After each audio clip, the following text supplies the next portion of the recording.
Hello everyone, and welcome back to Twilight Tales.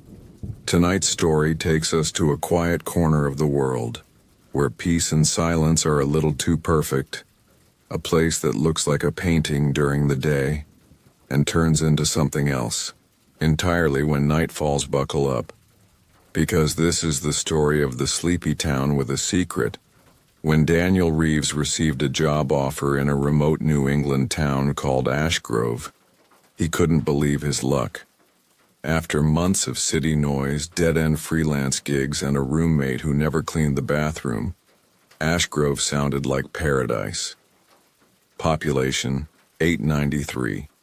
A main street with a bakery, a diner, a library, affordable rent, peace.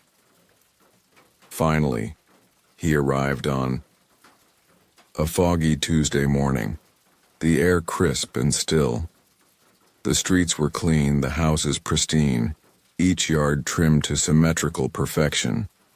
A white church stood in the center of town like a beacon, its clock tower forever frozen at 6:44.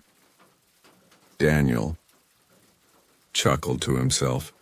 "Must be broken," he said out loud. His new home was a small ivy-wrapped cottage just off Willow Lane. The real estate agent, Mrs. Calloway, handed him the keys with a smile that didn't quite reach her eyes. "You'll love it here," she said, though it sounded more like a warning than a promise. The first few days were blissful. The townsfolk were polite, though not overly friendly. Smiles came easy, but conversation didn't. They all seemed reserved, like they were guarding something behind their eyes. The only person who talked much was an elderly man named Clyde, who ran the local bookstore. His shop smelled like dust and old leather, and he always seemed to be reading something about regional folklore new around here. Clyde asked on Daniel's third visit. "Yeah. Moved in Monday." Clyde nodded slowly. "Hope you ain't a light sleeper." Daniel raised an eyebrow. "Why's that?" The old man simply smiled. "You'll see." That night, Daniel was woken by a sound he couldn't place. It wasn't loud, just off, like a distant whisper echoing down his hallway. He sat up, heart thudding, but the house was still. Then came the scratching. It was faint, deliberate, like nails dragging across wood. Not on the floor, not on the walls, from underneath. Daniel held his breath. It stopped. The next morning, he checked the crawl space beneath the house. Nothing but cobwebs, dirt, and a small pile of bones. Animal bones, he told himself, probably a raccoon or something. He closed the hatch, trying not to think about the human-shaped length of one of them. By the end of the first week, Daniel had heard the scratching 3 more times. Always after 2 a.m. Always followed by silence. He asked Clyde about it during a coffee run. "Crawlspace noises," Clyde repeated, stroking his beard. You might be hearing the restless." "The what?" "Old Ashgrove legend. Every town has one. Ours just happens to live underground." Daniel laughed nervously. "Okay, creepy. But really, mice, right?" Clyde didn't smile. "Sure. Mice." One evening, Daniel was walking home from the diner when he noticed the streets were empty. Not everyone's indoors empty. Deserted, the street lamps flickered. The air turned sharp and metallic, like the world had taken a deep breath and refused to exhale. Then he saw her, a girl in a white nightgown, standing perfectly still beneath the broken church clock. Her eyes were wide, not scared, empty. Her mouth moved, but no sound came out. Daniel blinked and she was gone.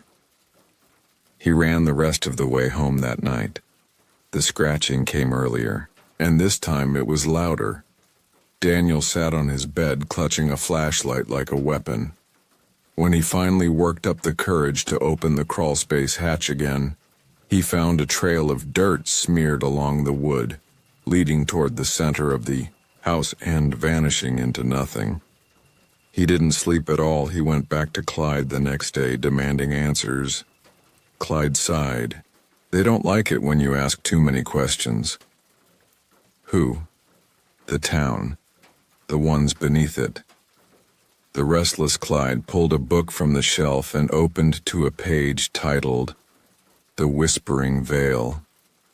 It described a village built over old ground, a place where something had been buried. Not a person, not exactly. Something older. When settlers first came here, they dug too deep, found a cavern, and something inside it found them. Daniel frowned. So what, demons? Ghosts? Neither. Think of it like a hunger, a memory that refuses to die. Why don't people just leave? They can't. Ashgrove won't let you. That night, Daniel packed his bags. The car wouldn't start. The power cut out just after 6:44 p.m., the same time frozen on the church clock. He felt it again, that pause in the air, that inhale. This time the scratching came from the walls. Then the ceiling. Daniel didn't run. He couldn't. His feet refused to move. Instead, he stood frozen in the dark as the girl in white walked through his front door without opening it. Up close, her face was wrong. Too smooth, no pupils. Her mouth moved again, still silent. Only, now Daniel could read her lips. Let us in. The walls began to pulse. He could hear the town breathing. The wood beneath his feet swelled like a lung. And then everything went black. When he woke up, it was morning. Sunlight poured in. The house was clean, quiet. His bags were gone, unpacked. The crawlspace sealed, and when he walked outside, the town looked brighter than ever. Normal. Too normal. He passed Mrs. Calloway in the street. She smiled wider this time. You've settled in nicely.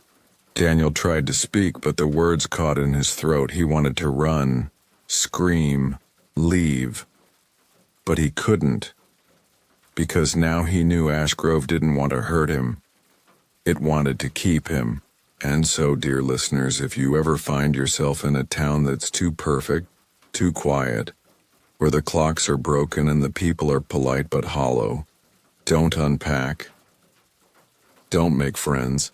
And whatever you do, don't listen to the scratching beneath the floor, because you just might find out what Ashgrove already knows. Some towns aren't haunted. They're alive.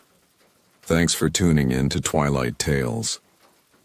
If you enjoyed tonight's story, be sure to like, subscribe, and leave a comment about the creepiest small town you've ever visited. Until next time, keep one eye open